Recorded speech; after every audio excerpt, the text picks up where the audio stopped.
Alors quand on parle de Benjamin Lancard, président des jeunes UMP, notamment sur Internet, on est sur Internet, on parle beaucoup aussi de ses bourdes à Benjamin Lancard. Quel est votre bilan, à vous, à la tête de l'UMP? Comment vous voyez votre bilan? Est-ce qu'il est noirci?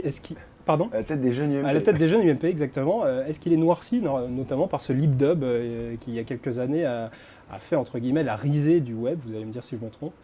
Oui, non, mais bien sûr que les gens en ont rigolé. Moi, j'ai dit que c'était pas forcément la chose la plus intelligente que j'ai faite dans ma vie, mais cela dit, je l'assume complètement parce que, d'abord, franchement, je crois qu'il faut pas non plus donner une gravité symbolique à ce truc. Je crois que c'était un moment où on a montré qu'on peut faire de la politique sérieusement, mais sans se prendre au sérieux. Ça a quand même fait connaître le mouvement des jeunes populaires qui, en termes à la fois de jeunes élus, parce que c'est ça mon bilan, c'est les jeunes élus qu'on a eus, c'est la capacité à former, c'est notre capacité à proposer. C'est nous qui avons insufflé dans la majorité présidentielle de l'époque l'idée de l'apprentissage de l'alternance, l'idée du contrat de travail unique, l'idée du non-cumul des mandats, l'idée aussi de la transparence dans la vie politique, l'idée voilà aussi des questions pour l'éducation de la sélection en Master 1, la question aussi un jour de faire payer les frais de scolarité suivant le revenu des familles. Donc tous ces sujets, nous les avons insufflés et nous avons été une force de proposition pendant ces 4 années.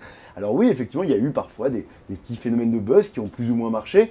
Voilà, c'est aussi la vie, mais moi je ne regrette rien. Vous l'avez cherché ce buzz d'ailleurs? Est-ce que vous n'êtes Oui, pas donné, trop allé parce dans que cette nous- stratégie oui, du buzz? Parce que nous avons estimé à un moment donné que nous avions besoin, c'était une étape dans notre développement, nous avions besoin de cette reconnaissance qui fait qu'aujourd'hui on entend beaucoup parler des jeunes populaires et que les jeunes socialistes sont complètement écrasés par notre capacité à exister, à produire des jeunes élus, à produire des idées. Et est-ce que Copé vous a muselé? Est-ce qu'aujourd'hui on vous entend plus chanter?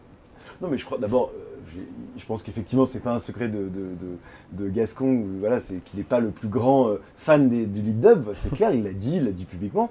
Donc, effectivement, quand il est arrivé, il m'a fait comprendre qu'il souhaitait autre chose, mais en même temps, ça correspondait aussi à une phase où j'ai un peu mûri, et donc où on faisait autre chose, et puis c'était une autre phase du développement. À partir du moment où il est arrivé, on a été dans la phase de la levée en masse, et moi je crois que toutes celles et tous ceux qui ont observé la campagne présidentielle ont pu voir à quel point ça a été une mobilisation exceptionnelle. Les jeunes avec Sarkozy ont été omniprésents, on voyait beaucoup de jeunes en campagne, on a senti un enthousiasme, un engouement. Et alors, malheureusement, ça n'a pas suffi pour gagner, mais je crois qu'on a fait une très belle campagne présidentielle, avec toute l'équipe d'ailleurs, avec toute l'équipe du Bureau national, avec toute l'équipe des responsables départementaux.